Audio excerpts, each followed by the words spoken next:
Welcome, my fellow Americans, to The Outlaw Feminist. My name is Blue, and this is where I run my cocksucker. In this new series, My Pronoun Is It, I'll tell you about my pending weapons charges in the state of Washington, as well as outline some serious civil rights deficits associated with being a stripper, now known as sex worker.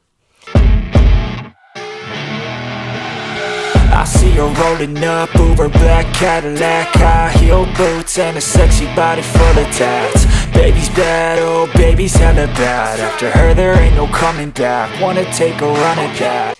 We are just going to dive right into episode 1, de facto security, of my fourth storyline, My Pronoun Is It. Just a few days before August 1st, 2023, Kevin Chase, the property manager at Views on Fifth Apartments in downtown Olympia, asked me to document all the illegal and dangerous goings-on and around the Views on Fifth property where I had been a resident. As per requested, I sat down and spent several hours documenting the dangerous and unchecked illegal activity in the neighborhood and on and around the Views on Fifth property. I then hand-delivered a hard copy of the following letter and report to Kevin Chase. Dear Kevin, I'm writing you today to bring to your attention the overwhelming lack of security provided for the residents, mostly women, at Views on Fifth property and the surrounding bus stop and parks. Yesterday I showed you images of a man that was smoking fentanyl and passed out on the building near the bus stop with a pipe and torch in his lap. There was no staff working at the time or posted emergency phone numbers available. When I brought this to your attention Monday, July 31st, you explained that you hadn't been given permission yet to provide an emergency phone number to the residents. You further explained that you had a meeting with the City of Olympia Police Department because law enforcement did not believe that the homeless population is presenting a security threat to the Views on Fifth residents and property, and asked me to document the various incidents I have witnessed and or have been involved in since September 2021. As per our agreement, I have documented most of the dangerous incidences regarding security issues surrounding our building as follows. Now, to let you guys know, the security report is kind of lengthy and a little dry, so I'm going to provide a little video of it at the very end of this video and also a link to it in the description below. The letter goes on.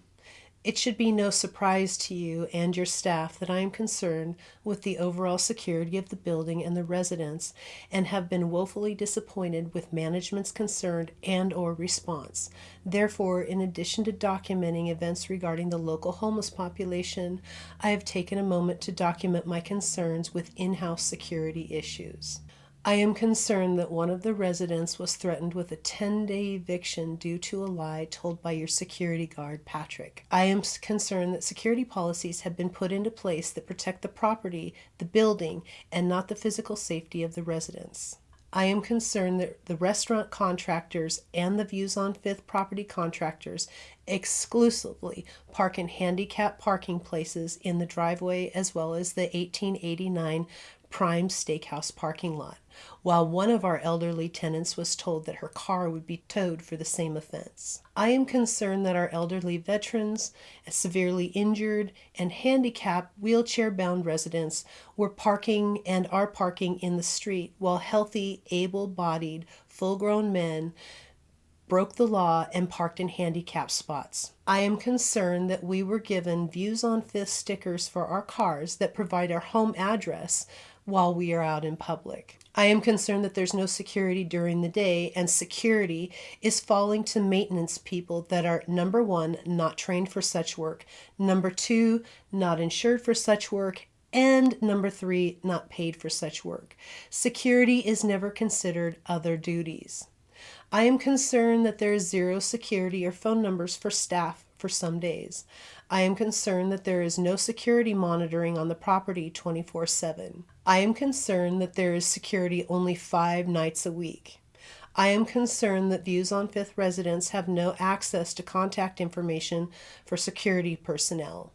I am concerned that Views on Fifth is running an Airbnb without informing the residents or even knowing who these people are. I am concerned that I moved to Washington in order to get out of the dangers of downtown Portland and to find that I was actually much safer there.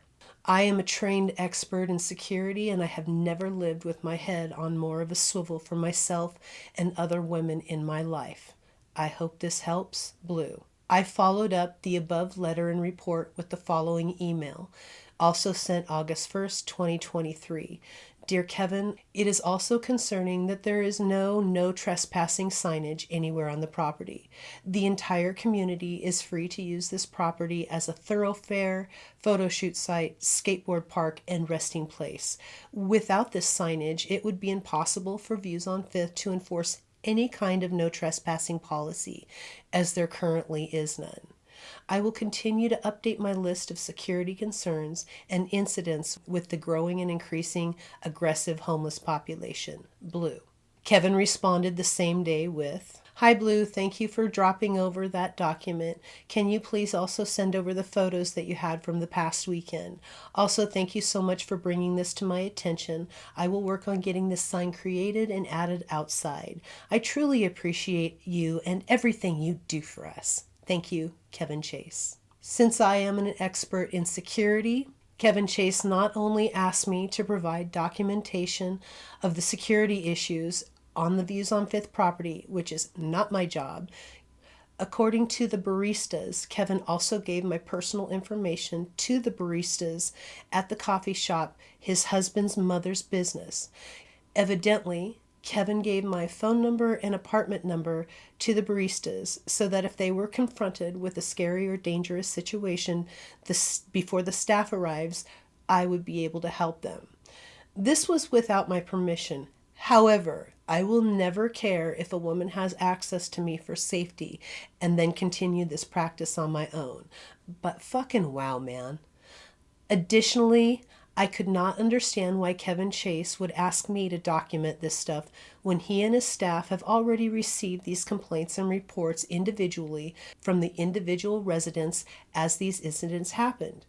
Where was Kevin's documentation of the reported complaints and threats? And why doesn't the security guard Patrick provide this documentation? Isn't this literally his job? I am a sex worker. I bill out at $1,000 an hour. My time is not free. However, I had to forfeit my time because the Views on Fifth staff and the security are inept, superficial, lazy, and just plain bad at their jobs. Not only is my time valuable, I was in the middle of dealing with a drunk, armed, dangerous, predatory YouTuber in Portland, Valley Ray, and the fallout from the Portland serial killer, Jesse Lee Calhoun. Kevin knew that I did not have time for this, but his lazy fat ass asked anyway. A few days later, I stopped by Kevin's office and asked to have a meeting about my concerns addressed in my correspondence and report, as well as the overall well-being and safety of the residents at Views on Fifth. On August 7th, 2023, Kevin sent me the following email. Thank you for reaching out to me and providing more information regarding this topic. I do apologize that this has happened. Please know that Views on Fifth tries their absolute best to deter any sort of individuals that do not live within the building off property. I am working on getting coverage 7 days a week compared to our 5 days currently. In the meantime, if there are any incidents that need to be addressed or reported that are here at Views on Fifth, please email Patrick at security@viewsonfifth.com. If you feel like it is a life safety concern, please reach out to 911 immediately so they can dispatch an officer. I also have a company creating a quote getting me lead time on trespassing signs for the community. We currently have private property signs located on site in the meantime. As for the city, they are going to be in the process of relocating the bus stops due to several factors that make sense for their team. Unfortunately, there is no exact time or date that they will be getting this resolved by. There are many legalities to factor into this matter. They inform me that they will reach out to me when they have more information. If you would still like to have a meeting to discuss this situation in more detail, please let me know. If you would like to wait until there is more information, I can continue to keep you updated as I hear anything further. Kevin Chase. The same day, I walked into Kevin's office to assure him that we would indeed still need to have that meeting scheduled for Thursday, August 10th, 2023, about the lack of interest in security and well-being of the residents of Views on Fifth. Our conversation went something like this. Blue, I just want you to know that I really care about the safety of our I just cut him fucking off. No, you don't. You're using the wrong words. What you mean to say is that you really want me to believe that you care about the safety of the residents, lots of older and middle-aged women. You have absolutely nothing to evidence that statement. You have no data points to support that statement. Stop using the wrong words. Words matter. It's unprofessional and inappropriate. Kevin said nothing and sat there with his big mouth wide open. I had so many things going, I lost track of the days and accidentally showed up a day too early and noticed Kevin in a meeting with the Aegis lawyers. A handful of hours later, all hell broke loose on the Views on Fifth property. Now, what everybody should know about Kevin's sudden concerns with the safety of the Views on Fifth property was not so much the general safety and security of the residents. Nope. After the slowest build-out in history, the 1889 Prime Steakhouse, a tenant of the Views on Fifth property, finally opened its doors. See, absolutely nobody but me cared about what was going on in the property until the steakhouse patrons, the elite of Washington, struggled to enjoy their overpriced macaroni and cheese amongst the aggressive, crazy, drugged-out, homeless wandering the sidewalk between the 1889 Prime Steakhouse patio and the restaurant's picturesque view of the Capitol building. Now, I say super elite because of who owns this restaurant and who they are trying to market it to. The owners of 1889 Prime Steakhouse are Republican State Senator Drew McEwen from the 35th District, Republican lobbyist Troy Nichols, and bar owner Nicole Andres, who is also the general manager of the 1889 Prime Steakhouse. Their whole setup is aimed at an elite patronage, including politicians from the state capitol that are just a short walk away from the restaurant. In the next episode, My Pronoun Is It, we will meet certified punk Jonathan Tosh Hughes and his dipshit fuck trophies, William and Christian. Super fun fact about Mr. Hughes, he has a super impressive rap sheet. I'll also be running my cock holster again with the quickness, so make sure you hit that notify bell thingy so you don't miss any of my bitter diatribes. And don't forget to check out the Views on Fifth security report in the description below or at the end of this video. Until the next episode of The Outlaw Feminist, let's all agree to be better Americans, protect that Second Amendment, be safe, and baby, be goddamn dangerous.